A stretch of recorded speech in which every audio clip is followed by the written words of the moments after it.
For this next assignment, we will be using a popular image and creating an abstract artwork. So we are using the influence of Andy Warhol, taking an everyday, ordinary object or subject that everyone can recognize and putting that into an artwork. So I chose a semi-truck. My 2.5-year-old loves the big trucks, and so what better subject to incorporate to my abstract artwork than the big trucks.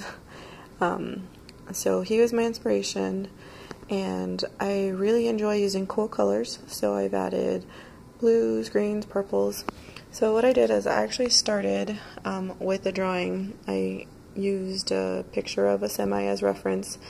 I created my drawing. I then traced it onto tracing paper so that I can keep my drawings uniform, my truck's uniform, and then I decided to alternate the directions just to kind of mix it up a little bit.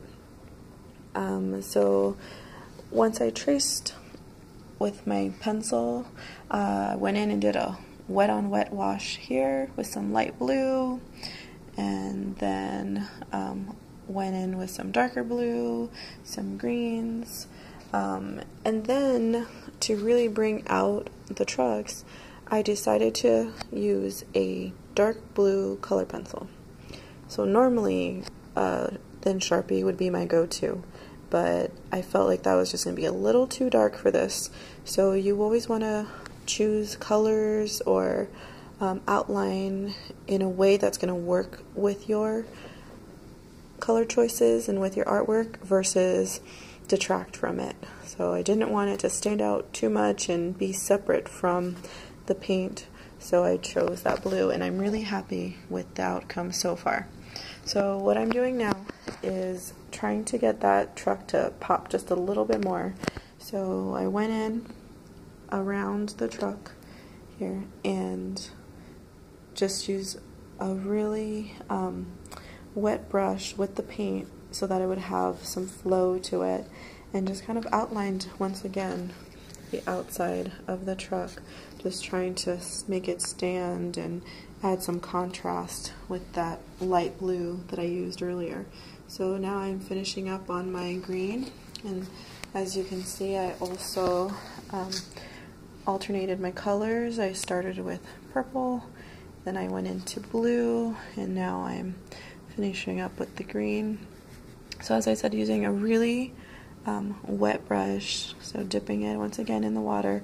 I just want this flowiness around. I'm not trying to have any harsh lines. So my truck already has these, straight edge lines and these very prominent lines. So I don't necessarily need more of that.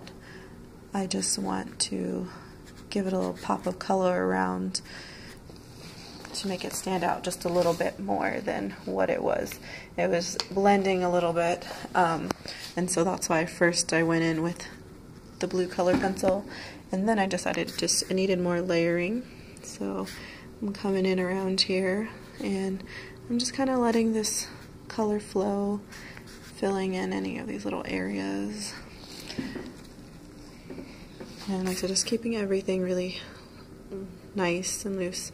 So normally when we are looking into pop art or Andy Warhol's art, sometimes we see a lot of really bright, bold colors, straight edges. So it doesn't have to be exactly in that style, right? We're just taking that idea of a popular image and running with that, okay? As well as, like I said, just the fact that we're creating something fun, colorful, and putting our own little spin on it. So I'm going to come in and I'm going to add some more colors here. I think I want to add some value to the tires so they don't seem so see-through, and I'm going to add a little bit of paint in here. I believe I want to keep this all some kind of blue, and then I might add some texture here. I did add a little bit of splatter. I don't want that to take away from what I have going on here. So I think if I decide to add any more splatter, it's just going to be some little, little splatters just to add some more variety to my artwork. So I'm going to continue on from here, and we will see what the outcome looks like.